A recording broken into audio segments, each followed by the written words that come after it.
Sir, excuse. Ano yan? Sir, di ba may tatlo tayong magkakaibang equipment para sa soil compaction? Sir, ano bang pagkakaiba nito at saan pinaka-ideal na gamitin, sir? Okay. Ang binabanggit mo ba yung walk behind, plate compactor, at saka tamping rammer? Yun na nga yun, sir. Okay. Anong pagkakaiba ng tatlo? Okay. Yung tatlo na yun, actually pare-parehas na compacting equipment. Okay. Ngayon, ang pagkakaiba ng tatlo, syempre, yung area of usage, kung saan mo gagamitin. Yung accessibility, gano'n. Okay, sir. Tapos, yung compacting method. Yung pagkakaiba nila. Okay? Example, yung walk behind. Yes, sir. Okay?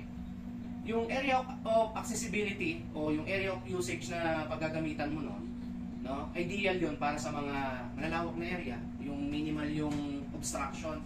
Okay, sir. Okay? Ngayon, gaya nung parking area natin, driveway, yun, pwede yun doon. Okay? Okay, sir. Ngayon, yung tamping rammer, sir, ideal naman yun dun sa mga tight spaces. Okay, sir. Okay, yung mga confined space, di ba? Yes, sir. Yun, ideal yun dun kasi maliit lang siya, o compact niya. Yes, sir. Okay. Di ba, nagbabackfill ka sa mga pagitan ng foundation? Yes, sir. Yun, pwede yun dun. Okay, sir. Diba? Hindi mo kakasya yung ano mo dun, yung walk behind mo, ideal magkasya naman, lulubog yun dun. Oo, sir. Di ba, maipit pa yung sa pagitan ng pundasyon. Tsaka mahirapan siyang umikot dun, sir. Tama. Okay? Tapos yung plate compactor. Yes, sir. Okay, yung plate compactor naman, pinaka-best example niyan. Di ba meron ka mga pipe embedments? Yes, sir. Okay, yung pipe embedments mo na yon, meron yung sand bedding. Oh, yes, sir. Tama. Tama? Apo. Okay, yung mga sand bedding na yun, pwede mong gamitin din yung plate compactor mo.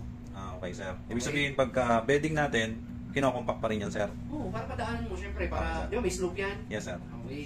No, ideal din naman yung yung plate compactor na yan, no? Para sa more on sa landscaping, Okay, yan, sir. ginagamit yan doon. Tsaka yung mga paglalatag natin ng pavers, Okay, sir. yung mga sidewalk, pwede yan doon. Okay, Diba? sir. Yes, sir. Mga 4 to 6 inches siguro na tawag dito, na materials, o compacting materials, mako-compact nyo yun. Ano? Okay, sir. Okay, yung mga ideal gamitin yan. Ngayon, yung compaction method naman din yan.